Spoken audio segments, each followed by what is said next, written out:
വളരെ പ്രധാനപ്പെട്ട ഒരു കാര്യം പറയാൻ വേണ്ടിയിട്ടാണ് ലൈവിൽ വന്നത്. കുറച്ച് പേരുടെ വരട്ടെ, എന്നിട്ട് നമുക്കൊന്ന് തുടങ്ങാം.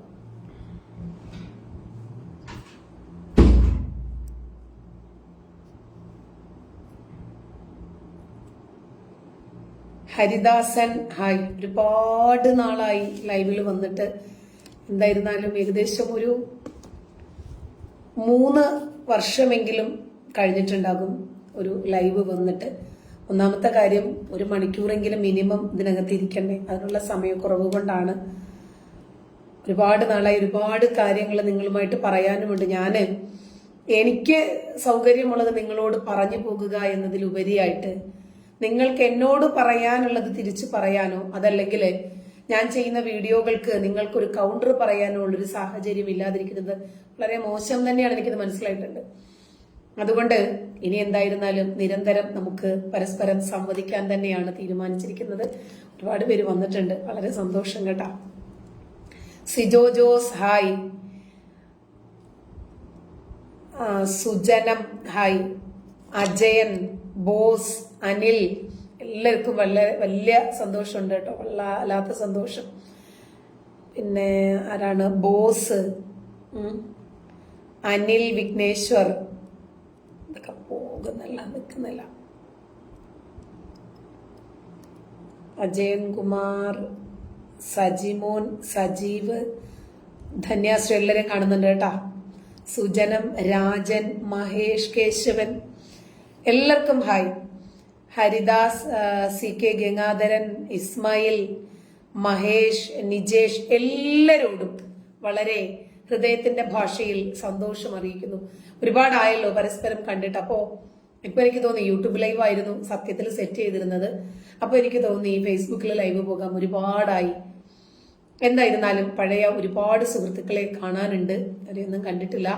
Dhanyasree hi, C K Gangadharan, Samuel, എല്ലാവരെയും കാണുന്നുണ്ട് കേട്ടോ. അപ്പോ പ്രധാനമായിട്ടും എനിക്ക് ചില പ്രധാന വിഷയങ്ങൾ നിങ്ങളുമായിട്ട് സംസാരിക്കാനുണ്ട്. നമസ്തേ സുധീഷ്, നമസ്തേ ഉമേഷ്, പ്രദീപ്, സന്തോഷവതിയും സുന്ദരിയുമായിട്ടോ. ഇത് പോരെ, കേട്ടാ പോരെ. Diana hi, Sujanam hi, Suresh hi, Sasikumar, Reji, Sunilkumar, എല്ലാവർക്കും ഹൃദയത്തിന്റെ ഭാഷയിൽ എല്ലാവരെയും ചാനലിലേക്ക്, നമ്മുടെ ഫേസ്ബുക്ക് പേജിലേക്ക് സ്വാഗതം ചെയ്തു. ഒരു വാർത്ത നിങ്ങൾ ഇന്ന് കേട്ടിട്ടുണ്ടാവും. എല്ലാവരും കേട്ടതുപോലെ തന്നെ നമ്മളും ആ വാർത്ത അത്ര ലളിതമായി കേട്ട് കളയാനുള്ള വാർത്തയല്ല. അതിനകത്ത് നമ്മൾ ഒരുപാട് പ്രധാനപ്പെട്ട വിഷയങ്ങൾ, വസ്തുതകൾ ചിന്തിക്കേണ്ടതുണ്ട്. നമ്മൾ ആലോചിക്കാൻ, തീരുമാനിക്കാൻ, അറിയാൻ, മനസ്സിലാക്കാൻ ഒരുപാട് വസ്തുതകളുണ്ട്. നിങ്ങൾ കേട്ടോ, ഭീമന്റെ അവിടെ ജാഫർ എന്ന പേര് ഇന്ന് സമൂഹ മാധ്യമങ്ങളിൽ മുഴുവനും മുഴങ്ങിക്കേട്ട ഒരു പേരാണ്. നിങ്ങൾ ശ്രദ്ധിച്ചിട്ടുണ്ടോ? പോപ്പുലർ ഫ്രണ്ടിന്റെ ഒക്കെ നിരോധനം വന്ന സമയത്ത് പോപ്പുലർ ഫ്രണ്ടിനെ സംബന്ധിക്കുന്ന വാർത്തകൾ ചെയ്യാൻ പോലും ആളുകൾ ഭയന്നിരുന്നു, പേടിയായിരുന്നു മാധ്യമങ്ങൾക്ക്. കാരണം പിന്നീട് അവരുടെ ചാനലും ഒന്നും ഉണ്ടാവില്ല, അത് തന്നെ പേടി. പിന്നെ പേഴ്സണൽ ആയിട്ടുള്ള ഭീഷണി വേറെ ഉണ്ടാകും, പിന്നെ ഒരുപാട് നഷ്ടങ്ങൾ ഉണ്ടാകും. അതുകൊണ്ട് തന്നെയാണ് പലപ്പോഴും അവരെ സംബന്ധിക്കുന്ന വാർത്തകൾ കൊടുക്കാൻ ആളുകൾ ഭയക്കുന്നതും മടിക്കുന്നതും. ഇന്ന് ഭീമന്റെ അവിടെ ജാഫർ എന്ന വ്യക്തിയെ കണ്ണൂരിൽ നിന്ന് പൊക്കി. ആരാ പൊക്കിയത്? NIA. അതിനു മുമ്പ് നിങ്ങൾക്ക് ഓർമ്മയുണ്ടാകും, ജോസഫ് മാഷിന്റെ കൈയും കാലും വെട്ടിയ നമ്മുടെ സവാദ് 1ാം പ്രതിയാണ്. ഈ കണ്ണൂര് തന്നെയാണ് ആള്. എത്ര നാളാ ജീവിച്ചത്? എത്ര നാളാണ്? 13 വർഷം. 13 വർഷം കൃത്യമായി ആൾമാറാട്ടമൊന്നും നടത്തിയിട്ടില്ല. ഹെയർ സ്റ്റൈലിന് ഒരു വ്യത്യാസമൊന്നും, അത്രേ ഉള്ളൂ. എന്നിട്ട് അയാൾ ഈ നാട്ടിൽ ജീവിച്ചു. എല്ലാ നിയമ സംവിധാനങ്ങളെയും എല്ലാ അന്വേഷണ ഉദ്യോഗസ്ഥരെയും പരിഹസിച്ചുകൊണ്ട്, നമ്മുടെ നിയമത്തെ വ്യഭിചരിച്ചുകൊണ്ട് വെല്ലുവിളിക്കുകയായിരുന്നു അയാൾ. എന്റെ കൈയും വെട്ടും കാലും വെട്ടും, വേണ്ടി വന്നാൽ തലയും വെട്ടും, എന്നാലും ഞാൻ ഈ നാട് വിട്ടു പോകില്ല. ബംഗ്ലാദേശിലും പോകില്ല, പാകിസ്ഥാനിലും പോകില്ല. നിങ്ങൾ കേട്ടില്ലേ, ഒരു 9 വയസ്സുള്ള ഒരു കുട്ടിക്കാലൻ ഈ കേരളക്കരയിൽ മുഴക്കിയ ഒരു മുദ്രാവാക്യം, അതുപോലത്തെ ഒരു മുദ്രാവാക്യം, ഞങ്ങൾ എങ്ങും പോകില്ല, ഞങ്ങൾ ഇവിടെ തന്നെ ഉണ്ടാവും. എന്നിട്ട് ആളുകളെ കൊണ്ട് ബംഗ്ലാദേശിലാണ്, സിറിയയിലാണ്, ഇറാനിലാണ്, സൗദി അറേബ്യയിലാണ്, യമനിലാണെന്നൊക്കെ പറയിപ്പിച്ച് നമ്മുടെ അന്വേഷണ ഉദ്യോഗസ്ഥർ അവിടെ ഉണ്ടെന്ന് പറയുമ്പോൾ അവിടെ എത്തും, ഇവിടെ ഉണ്ടെന്ന് പറയുമ്പോൾ ഇവിടെ എത്തും. എന്നിട്ട് എന്തായി? ആളെവിടെ ഉണ്ടായിരുന്നു? കൃത്യമായിട്ട് കേരളത്തിൽ തന്നെ ഉണ്ടായിരുന്നു. 13 വർഷം ഇവിടെ ജീവിച്ചു. ജോസഫ് മാഷിന്റെ കയ്യും കാലും വെട്ടിയത് കൊണ്ട് അയാൾക്ക് പുതിയ ഒരു അവാർഡും കൂടെ കിട്ടി. ഒരു പെണ്ണ്, അബ്ദുറഹ്മാൻ എന്ന SDPI കാരൻ അയാളോട് ചോദിച്ചു, കേരളക്കരയിൽ ശരീഅത്ത് നിയമം നടപ്പിലാക്കിയതിന് നിനക്ക് എന്താണ് വേണ്ടത് ഭൃത്യ? അപ്പോൾ പറഞ്ഞു, എനിക്കൊരു പെണ്ണ് വേണം. ശരി, എന്റെ 8 മക്കളിൽ ആരെയാണ് നീ ഉദ്ദേശിക്കുന്നത്? രണ്ടാമത്തെ മോളെ കിട്ടിയ തരക്കേടില്ല. ശരി, അങ്ങനെ ഖദീജയെ നൽകുന്നു. കേരളമാണ്, ഈ കേരളത്തിൽ അതൊക്കെ നടക്കുമെന്ന് നമുക്ക് പഠിപ്പിച്ചു തരുമായിരുന്നു. മനസ്സിലായില്ലേ? കേരളക്കരയില് അതും അതിന്റെ അപ്പുറവും നടക്കും. അതായത് ജോസഫ് മാഷിന്റെ കൈയും കാലും വെട്ടിയതിന്റെ പാരിതോഷികമായി പെണ്ണ് കിട്ടി, കോടിക്കണക്കിന് പണവും കിട്ടി. ഈ കേരളത്തെ, ഈ സ്വതന്ത്ര ഭാരതത്തെ ഇസ്ലാമിക രാജ്യമാക്കി മാറ്റാൻ തലങ്ങും വിലങ്ങും പണിയെടുത്ത ഭീമന്റെ അവിടെ ജാഫറിന് കണ്ണൂർ സുഖവാസം ഒരുങ്ങിയത് നിങ്ങൾ കണ്ടില്ലേ? കേരളം എത്രമാത്രം ഭീകരതയുടെ ഈറ്റില്ലമായി മാറിയിരിക്കുന്നു. അതെ, നമ്മൾ ഭയക്കണം. ഇത്തരം ഭീകരന്മാരെ ഒക്കെ സൃഷ്ടിച്ചു വിടുന്ന ഫസൽ ഗഫൂറന്മാരെ നമ്മൾ ജാഗ്രതയോടുകൂടി കാത്തിരിക്കണം, നോക്കണം, പഠിച്ചു വെക്കണം. ഒരവസരം വന്നാൽ നമുക്ക് പല കാര്യങ്ങളും ചോദിക്കാനില്ലേ?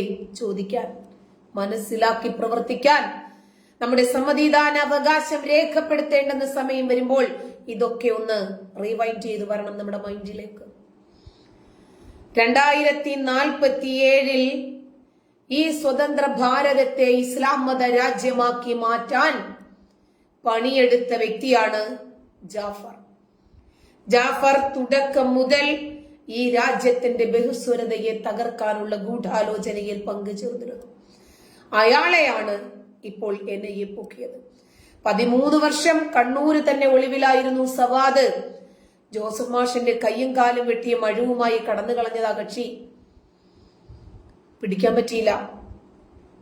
പറ്റിയില്ല. അപ്പോ ജോസഫ് മാഷിന്റെ കയ്യും കാലും വെട്ടിയിട്ട് അയാൾക്ക് കോടികൾ കിട്ടി. നിയമം അയാളെ പിടിച്ചില്ല, പെണ്ണ് കെട്ടി, 2 കുഞ്ഞുങ്ങളായി സുരക്ഷിതനായി ജീവിച്ചു. അപ്പോൾ പിന്നെ അടുത്തൊരാൾക്ക് വെട്ടാൻ പ്രചോദനമാകില്ലേ? ഇക്കഴിഞ്ഞ ഇടയ്ക്കല്ലേ മുസ്ലിം ലീഗിന്റെ ഒരു നേതാവ് സത്താർ പന്തല്ലൂര് പറഞ്ഞത്, നമ്മുടെ സമസ്തയുടെ നേതാക്കളെ ആരെങ്കിലും എന്തെങ്കിലും പറഞ്ഞാൽ കൈവെട്ടും. ശരിയാണ്, ഇവര് വെട്ടും. ഇവർക്ക് വെട്ടിയും കുത്തിയും നല്ല പ്രാവീണ്യമുണ്ട്. ഒരുപാട് പേര് വന്നിട്ടുണ്ട് കേട്ടോ ലൈവില്. Varghese God bless. നമുക്ക് വിഷയ സംബന്ധമായിട്ട് എന്തെങ്കിലും പറ്റുമോ നോക്കാം. സക്കരിയ എന്താ പറഞ്ഞേ? ജോസഫ് മാഷിന്റെ കാലും വെട്ടിയോ? ആ ചിത്രത്തിൽ നോക്കിയാൽ മതി നിങ്ങള്. ജോസഫ് മാഷിന്റെ കയ്യും കാലും വെട്ടി. ഇസ്ലാമിക ശിക്ഷാ നിയമം അങ്ങനെയാ. ഇടത് കൈയും വലത് കൈയും ഇടത് കാലും ഇങ്ങനെ എതിർദിശകളിൽ നിന്ന് ഛേദിക്കണമെന്നാ പറഞ്ഞത്. Shyamalan hi, Ramesh hi, Sajeev Nair hi, Sivaprasad, Pradeep, Udayakumar എല്ലാവരും ഉണ്ട്. എല്ലാവരോടും വളരെ സന്തോഷമുണ്ട് കേട്ടാ. ശിവപ്രസാദ് ഒത്തിരി പേര് വന്നിട്ടുണ്ട്.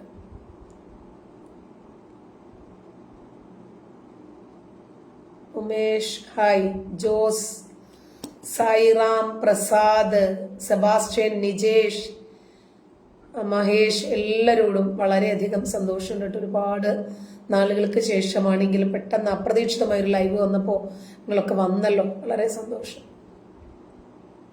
വലിയ സന്തോഷം. നേരിൽ കാണുന്നത് പോലെ ഒരു പ്രതീതി ഉണ്ടാകുന്നുണ്ട് എനിക്ക്.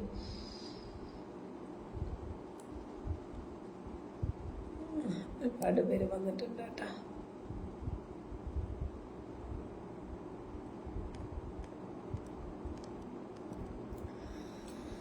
Sudhesh, Suresh, Anjumol hi, Manu hi, Ajayan love you, Thomas hi.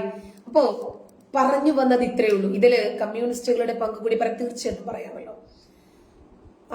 Thanmaya hi teacher, hi Kannan hi, Sudheesh hello, Paulose hi teacher, Shaju hi, ഇപ്പം കണ്ണൻ, സന്ദീപ് ഹായ്. അപ്പൊ എല്ലാവരോടും എനിക്ക് പറയാനുള്ളത് 1921 അല്ല ഇത്, 2024 അതുകൊണ്ട് 1921 നടന്നതുപോലെ ഒരു മാപ്പിള ലഹളയ്ക്ക് ഇനിയും ഈ കേരളം നിന്നു കൊടുക്കാൻ പാടില്ല.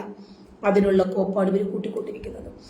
2047 ഇന്ത്യയെ ഇസ്ലാമിക രാജ്യമാക്കുമെന്ന് പറഞ്ഞപ്പോ പലരും പറഞ്ഞു, പിന്നെ സ്വതന്ത്ര ഭാരതത്തെ നിങ്ങൾക്ക് അങ്ങനെ ഒന്നും ചെയ്യാൻ കഴിയില്ല എന്ന്. എന്തിനാ വീമ്പിളക്കുന്നത്? പറ്റുമെന്ന് അവർ തെളിയിച്ചിട്ടില്ലേ?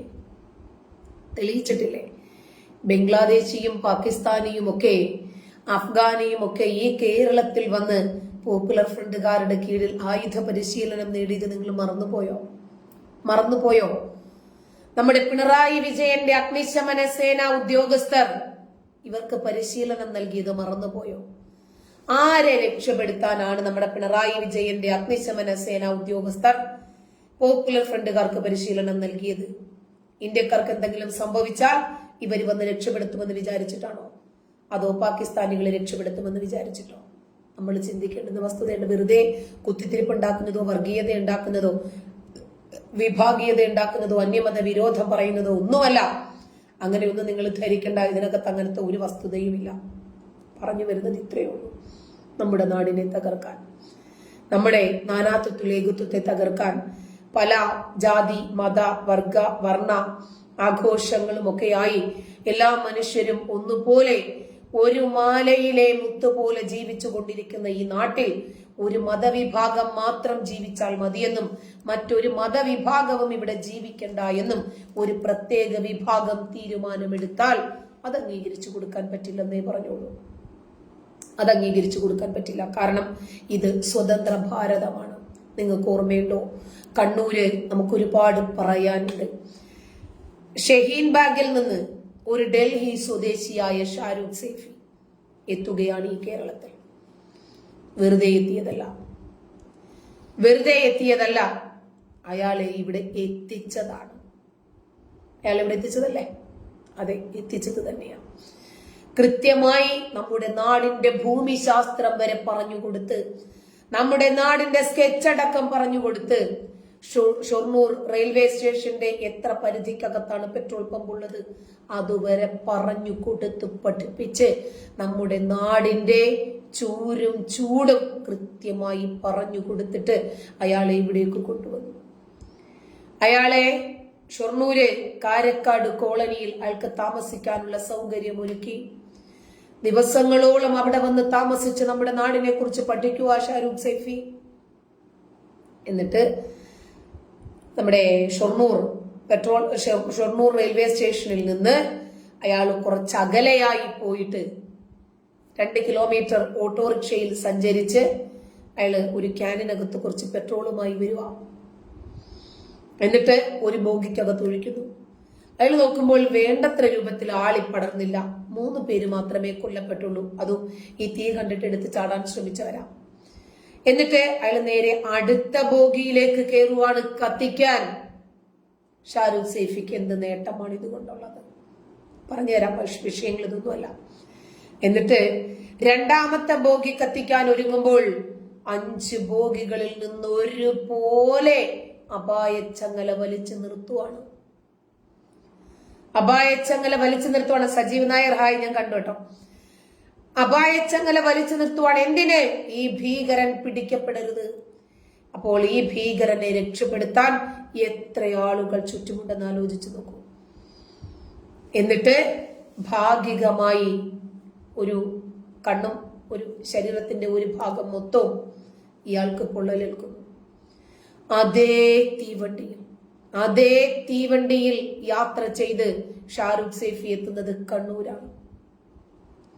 ഭാഗികമായി പൊള്ളലേറ്റ ഈ ഷാരൂഖ് സൈഫിയെ ഒരു പോലീസും ഇയാളിൽ ഒരു സംശയവും കണ്ടില്ലേ?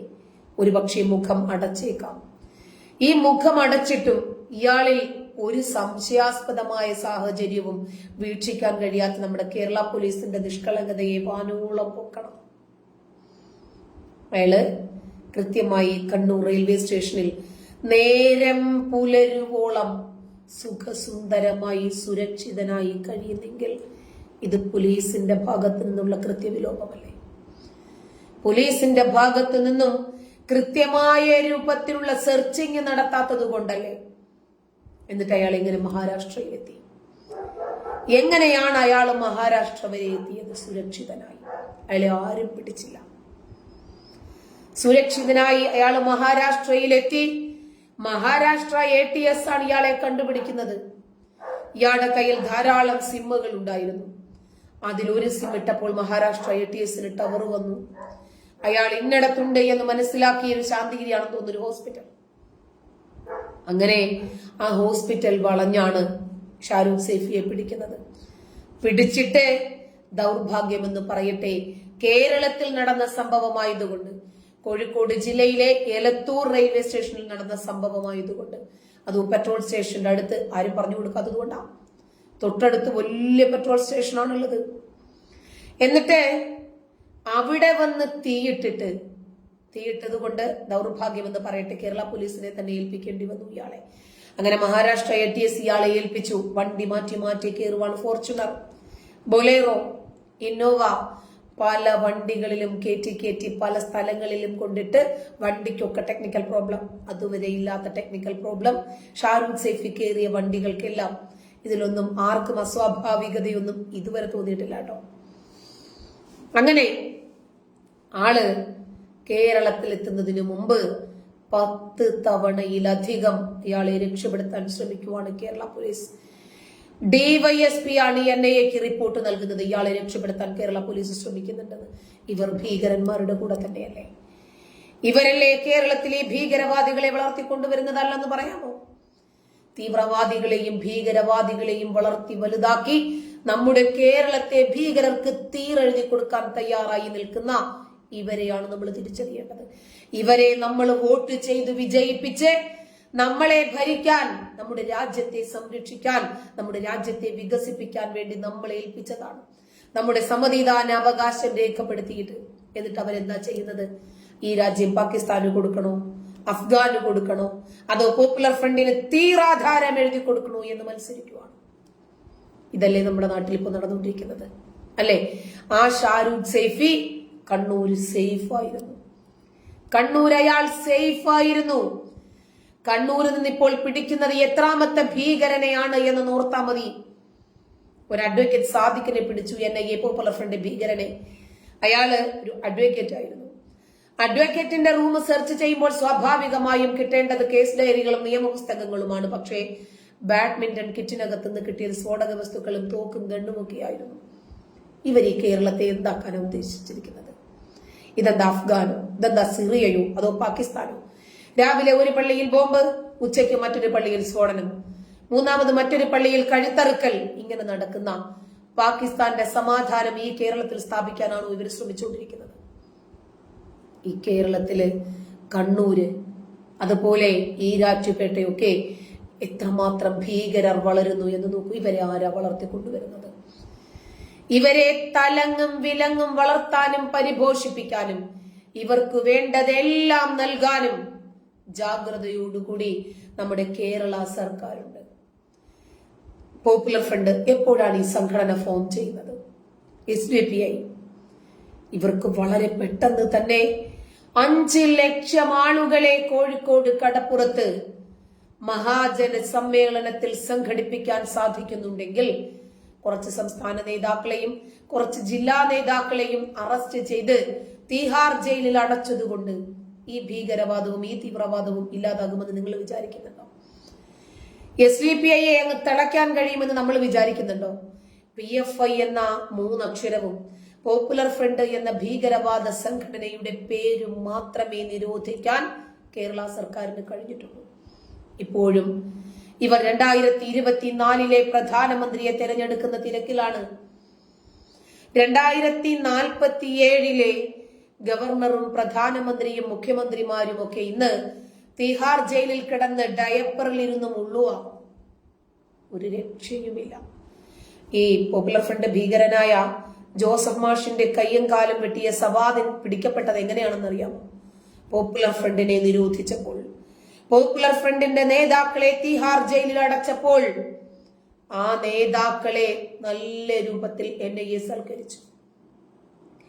NIAയുടെ സൽക്കാരം ഇവര് വിചാരിക്കുന്നതിനും പ്രതീക്ഷിക്കുന്നതിനും ഒക്കെ അപ്പുറത്താണ്. നല്ല രൂപത്തിൽ ഇവരെ സൽക്കരിച്ച് ഇവര് കുടിച്ച ഉമ്മയുടെ മുലപ്പാല് വരെ ഛർദിക്കുന്ന രൂപത്തിൽ ഇവരെ ഒന്ന് സൽക്കരിച്ചു. ആ സമയത്ത് ഇവർ സകല കാര്യങ്ങളും തത്ത പറയും പോലെ പറഞ്ഞു. അങ്ങനെയാണ് ജോസഫ് മാഷിന്റെ കൈവെട്ടിയതിൽ 30-ലധികം പ്രതികൾ ഉണ്ടായിരിക്കെ മുഴുവൻ ആളുകളെയും കോടതിയിൽ സബ്മിറ്റ് ചെയ്തു, ഹാജരാക്കി. അവർക്കൊക്കെ കൃത്യമായ രൂപത്തിൽ ശിക്ഷയും വിധിച്ചു. എന്നിട്ടും 1-ാം പ്രതി ഡാർക്ക് ഏജിൽ നിൽക്കുന്നു, ഒരു വട്ടപ്പൂജ്യത്തിൽ അന്ധകാരത്തിൽ. എന്തുകൊണ്ട് എന്റെ 1-ാം പ്രതിയെ പിടിക്കാൻ കഴിയാതെ മറ്റെല്ലാ പ്രതികളെയും പിടിക്കാൻ സാധിച്ചു? 1-ാം പ്രതിയായ സവാദ് ജോസഫ് മാഷിനെ വെട്ടിയ മഴുവുമായി രക്ഷപ്പെടുകയാണ്. പിടിക്കാൻ കഴിഞ്ഞില്ല. അതേ കണ്ണൂര് തന്നെ ഇപ്പോൾ ഭീമന്റെ അവിടെ ജാഫറും രക്ഷപ്പെട്ടു നിൽക്കുന്നു. എങ്ങനെയുണ്ട്? കണ്ണൂര് ഇവരെ സഹായിക്കാൻ എല്ലാവരുമുണ്ട്. ഒരു പോലീസും ഇവരെ പിടിക്കില്ല, ഒരു പട്ടാളവും ഇവരെ തൊടില്ല. ഒരു സുകുമാരക്കുറുപ്പാകാനുള്ള സവാദിന്റെ അവസരത്തെയാണ് NIA നഷ്ടപ്പെടുത്തിയത്. പോപ്പുലർ ഫ്രണ്ടിനെ എങ്ങനെ NIA പിടിച്ചത്? ഒരു 3 മണിക്ക് എല്ലാ പോപ്പുലർ ഫ്രണ്ട് നേതാക്കളുടെ വീട്ടിലും ഒരു കോളിംഗ് ബെല്ല് വരുവാണ്. എന്ത് ജാഗ്രതയോടെയാണ് NIA അത് കൈകാര്യം ചെയ്തെന്ന് ആലോചിച്ച് നോക്കി. ഏതൊരു രാജ്യസ്നേഹിക്കും സന്തോഷം തോന്നുന്ന രൂപത്തിലാണ് NIA ഇവരെ കുടുക്കിയത്. കേരള പോലീസിലെ ഒരു പുൽക്കൊടി പോലും അറിയാതെ, കാരണം അവരറിഞ്ഞാൽ പോപ്പുലർ ഫ്രണ്ടുകാരോട് നേരിട്ട് വിളിച്ചു പറയുന്നതിന് തുല്യമാണല്ലോ, ഒരാളും അറിയാതെ വളരെ കൃത്യമായി എന്ത് തരത്തിലാണ് അത് അവരങ്ങനെ ഒരു അടുക്കടുക്കായി ചെയ്തെന്ന് ആലോചിച്ച് നോക്കി. അടുക്കും ചിട്ടയോടെ 3 മണിക്ക് ഓരോ ഭീകരന്റെയും വീട്ടിലെ കോളിംഗ് ബെല്ലുകൾ ശബ്ദിക്കുന്നു. കാരണം ഒരാളിൽ നിന്നും മറ്റൊരാളിലേക്ക് വിളിച്ചു പറയാൻ ഒരു സാവകാശം ലഭിച്ചിട്ടില്ല. NIA ഇറങ്ങിയിട്ടുണ്ടെന്ന് സൂക്ഷിച്ചൊന്ന് പറയാനുള്ള ഒരു സാവകാശം കിട്ടിയില്ല. അതിനു മുമ്പ് തന്നെ ഇവനെയൊക്കെ പൂട്ടി. ഉടനെ പോയി നസറുദ്ദീൻ ഇളമരത്തിന്റെ വീട്ടിൽ കോളിംഗ് ബെല്ല് വന്നു. ശരി, എന്നാ പോകുകയല്ലേ? എന്നാ വിലങ്ങ് വെച്ചു പോയേക്കാം. കാരണം നമ്മൾ ചെയ്ത രാജ്യദ്രോഹം എന്താണെന്നും എത്ര ആഴവും പരപ്പുമുള്ളതാണെന്നും ഏത് നിമിഷവും NIA ഉദ്യോഗസ്ഥർ എന്റെ വീട് വളയാമെന്നും പ്രതീക്ഷിച്ചിരിക്കുന്ന പോപ്പുലർ ഫ്രണ്ടുകാർക്ക് രണ്ടാമതൊന്നും ചോദിക്കേണ്ടി വന്നില്ല. ഞാൻ ചെയ്ത തെറ്റെന്താണെന്നും എന്നെ എന്തിനാണ് നിങ്ങൾ അറസ്റ്റ് ചെയ്യുന്നതെന്നും ചോദിക്കേണ്ടി വന്നില്ല. എന്നാൽ പോകുകയല്ലേ? കാരണം തിഹാർ ജയിലിന്റെ വാതിലുകളാണ് നമ്മൾ ചെയ്ത പ്രവർത്തനങ്ങൾക്ക് ഏറ്റവും ഉചിതമായ ശിക്ഷയെന്ന് എല്ലാവരെക്കാളും ഏറെ കൃത്യമായും ഈ തെറ്റ് ചെയ്തവർക്ക് അറിയാമായിരുന്നു. അതുകൊണ്ട് അവർക്ക് രണ്ടാമതൊന്നും ആലോചിക്കേണ്ടി വന്നില്ല. കൃത്യമായി അവരെയൊക്കെ പൊക്കിയെടുത്ത് കൊണ്ടുപോയി. പറഞ്ഞു വരുന്നത് ഒരു കണ്ണൂര് മാത്രമല്ല, കേരളത്തിന്റെ അനേകം സ്ഥലങ്ങൾ പോപ്പുലർ ഫ്രണ്ട് ഭീകരരുടെ ഈ ജില്ലമാണ്, താവളമാണ്. ഇന്ന് ഒരു സ്ത്രീ എന്നെ വിളിച്ചിരുന്നു. എന്താണ്? രജനി നീലകണ്ഠൻ. അവരുടെ വീട് മഞ്ചേരിക്കടുത്താണ്. അവർക്ക് ഒരു 10 സെന്റ് സ്ഥലമുണ്ട്. എനിക്ക് അഡ്രസ് ഒക്കെ പറഞ്ഞു തന്നിട്ടുണ്ട് കേട്ടോ. ആരും ഇതുവരെ അത് വാർത്തയാക്കിയൊന്നും കണ്ടില്ല. ഞാൻ പറഞ്ഞുതരാം.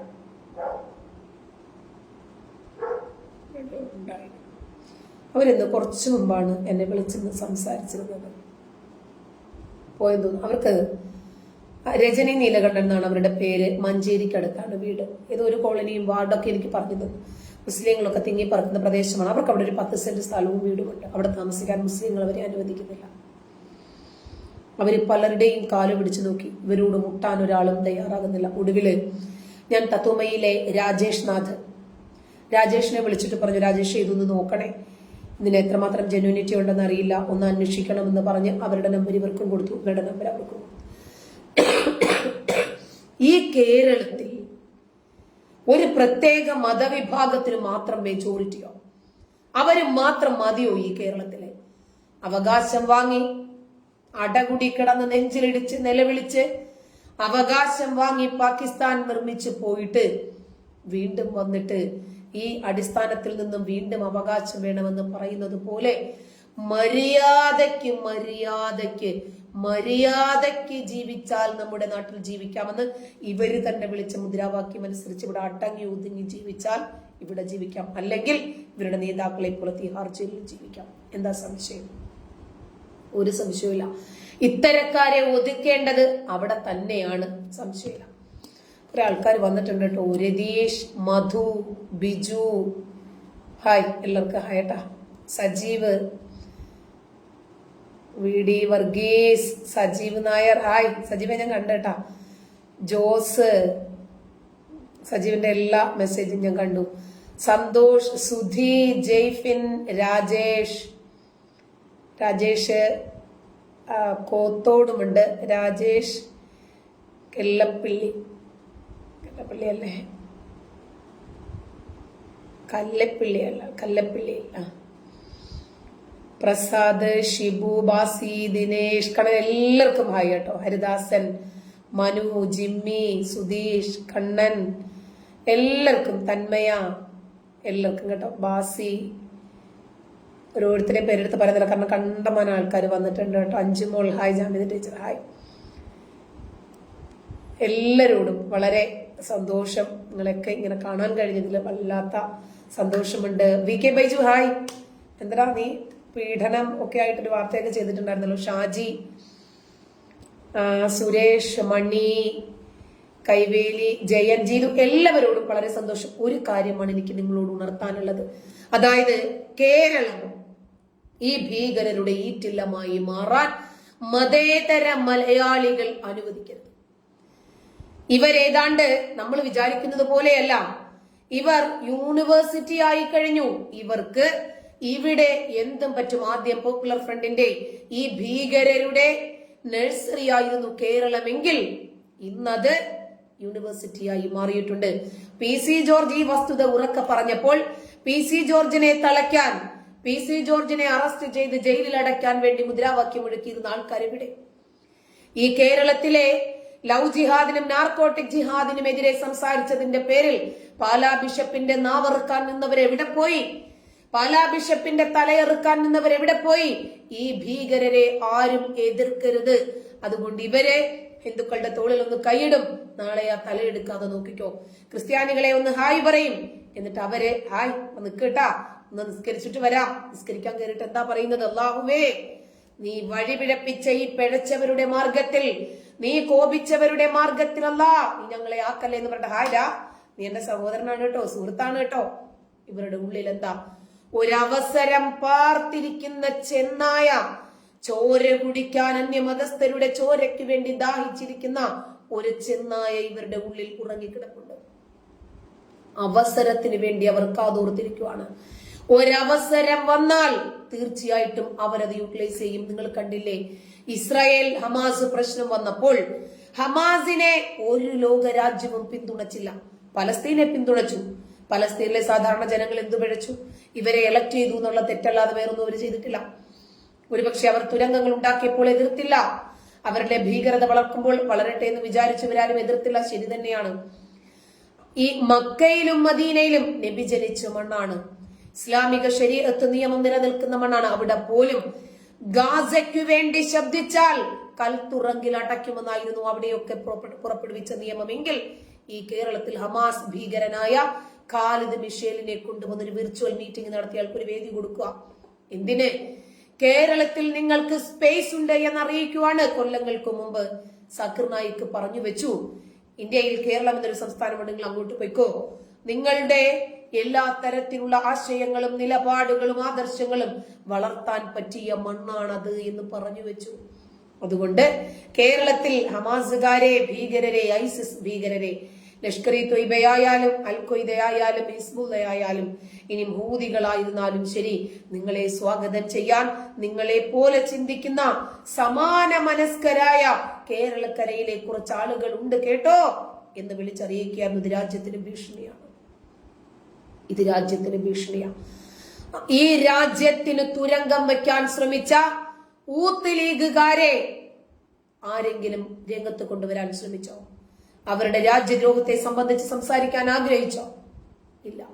നമ്മുടെ നാട്ടിലെ മാധ്യമങ്ങൾ പോലും ഇവർക്ക് വേണ്ടി ശബ്ദിക്കുമ്പോൾ പ്രയാസമുള്ളത് കൊണ്ട് പറഞ്ഞു പോകുന്നതാ, വിഷമമുള്ളത് കൊണ്ട് പറഞ്ഞു പോകുന്നതാ. പറയാതെ എന്ത് ചെയ്യും? ആരെങ്കിലുമൊക്കെ ഇവർക്കെതിരെ ഒന്ന് സംസാരിക്കണ്ടേ, ശബ്ദിക്കണ്ടേ? ഈ രാജ്യത്തിന് വേണ്ടി, ഈ രാജ്യത്തിന് വേണ്ടി, മതേതരത്വത്തിന് വേണ്ടി, ബഹുസ്വരതയ്ക്കു വേണ്ടി, ജനാധിപത്യത്തിന്റെ നിലനിൽപ്പിന് വേണ്ടി സംസാരിച്ചു കഴിഞ്ഞാൽ അവരെയൊക്കെ പിടിച്ച് സംഖ്യയാക്കിയാൽ ഉടനെ തന്നെ എല്ലാവരും നിശബ്ദരാകുമെന്ന് ഇവര് വിചാരിച്ചു പോയോ? സംഖ്യയെങ്കിൽ സംഖ്യ തന്നെ. രാജ്യത്തിന് വേണ്ടി സംസാരിക്കുന്നവർ സംഖ്യകളാണെങ്കിൽ സംഖ്യകളെ ഇവർ രാജ്യസ്നേഹികളായിട്ട് തന്നെയല്ലേ ചിത്രീകരിക്കുന്നത്. എന്നാൽ അങ്ങനെയാകാൻ തയ്യാറാണെന്നേ ഇരിക്കട്ടെ. അത്രേ പറയാനുള്ളൂ ഇവരോട്. അതുകൊണ്ട് കണ്ണൂര് പോലെ പല ജില്ലകളും ഉടനെ തന്നെ പുറം ലോകം കാണും. പല രൂപത്തിലും നമുക്കത് കാണാം. അപ്പോൾ വളരെ കുറഞ്ഞ സമയം, ഞാൻ അരമണിക്കൂർ നിങ്ങളുമായിട്ടൊന്ന് സ്പെൻഡ് ചെയ്യാമെന്ന് വിചാരിച്ചിട്ടാണ് വന്നത്. അരമണിക്കൂർ കഴിഞ്ഞിട്ടുണ്ട്. ഈ ജാഫർ എന്ന ഭീമന്റെ അവിടെ ജാഫർ അല്ലേ, ഇതിന്റെ ഒക്കെ പേരെന്താണല്ലേ? അപ്പോ ഇയാളെ കുറിച്ചിട്ടൊക്കെ നമ്മൾ ഓർത്തിരിക്കുന്നത് നല്ലതാണ്. നമുക്ക് സാധിക്കുന്ന രൂപത്തിൽ ഇതിനെയൊക്കെ പ്രതികരിക്കാനും പ്രതിരോധിക്കാനും ഇതിനൊക്കെ എതിരെ സംസാരിക്കാനുമുള്ള സമയം നമ്മൾ കണ്ടെത്തണം. ഒരു കമന്റിലൂടെയെങ്കിലും. വിജയൻ നായർ കണ്ടു, എൽദോ ഹായ്, പ്രേം, ബിജു, ബെന്നി, പ്രസാദ്, മനോജ്, വിജയൻ, സുബ്രഹ്മണ്യൻ, ജയൻ, ജീതു, അനിൽ, മണി, സുരേഷ്, ഷാജി, എല്ലാരെയും കണ്ടു. എല്ലാവരെയും ഒരിക്കൽ കൂടി ഒരുമിച്ച് കണ്ടതിൽ വളരെ സന്തോഷമുണ്ട്. ഇടയ്ക്കിടയ്ക്ക് ഇനിയും ലൈവുകളിലൂടെ സംവദിക്കാമെന്ന് കരുതുന്നു. സമയം ഉണ്ടായിട്ടല്ല. എന്തായിരുന്നാലും സമയം കണ്ടെത്തിയേ മതിയാകും. നമ്മൾ കണ്ടെത്തുന്നതാണല്ലോ സമയം. എല്ലാ മനുഷ്യനും 24 മണിക്കൂർ തന്നെയല്ലേ ഉള്ളൂ. ചിന്തിക്കാൻ അല്പം താമസിച്ചു. അപ്പോൾ ഭീമന്റെ അവിടെ ജാഫറിനെ സംരക്ഷിച്ച പോപ്പുലർ ഫ്രണ്ട് ഭീകരനായ ഫസൽ ഗഫൂറിനെ പോലെയുള്ള അസ്ത്രങ്ങളെ നമ്മൾ ജാഗ്രതയോടെ നോക്കിയിരിക്കണം. അയാളുടെ പ്രസംഗം നിങ്ങളാരും മറന്നിട്ടില്ലല്ലോ. ഈ കേരളത്തിൽ പോപ്പുലർ ഫ്രണ്ടിനെ വളർത്തിക്കൊണ്ടുവന്നതിൽ പ്രധാനി അദ്ദേഹമാണ്. അതുപോലെ KT ജലീൽ വരുന്നു, അത്ര പുണ്യാളന്മാരൊന്നുമല്ല. സിമിയുടെ ഭീകരവാദ സംഘടന, സിമി എന്ന ഭീകരവാദ സംഘടനയുടെ തലപ്പത്തിരുന്ന KT ജലീലിനെയൊക്കെ മതേതര മുഖച്ഛായ നിങ്ങളങ്ങ് നൽകിക്കോ? ഞാൻ നൽകില്ല. കാരണം ഇവരുടെയൊക്കെ ഉള്ളിൽ കിടക്കുന്ന ഭീകരന്മാർ തരാതരം പുറത്തു ചാടും. അധികം വൈകാതെ നമുക്കതിനെ കാണാനും കഴിയും. അപ്പോൾ ഏതാണ്ട് സമയം അവസാനിച്ചിട്ടുണ്ട്. വലിയ സന്തോഷമുണ്ട്. തീർച്ചയായിട്ടും നാളെയും നമുക്ക് ലൈവിൽ ഏതാണ്ട് 9 മണിയോടുകൂടി വരാമെന്ന് വിചാരിക്കുന്നു. കാണാം.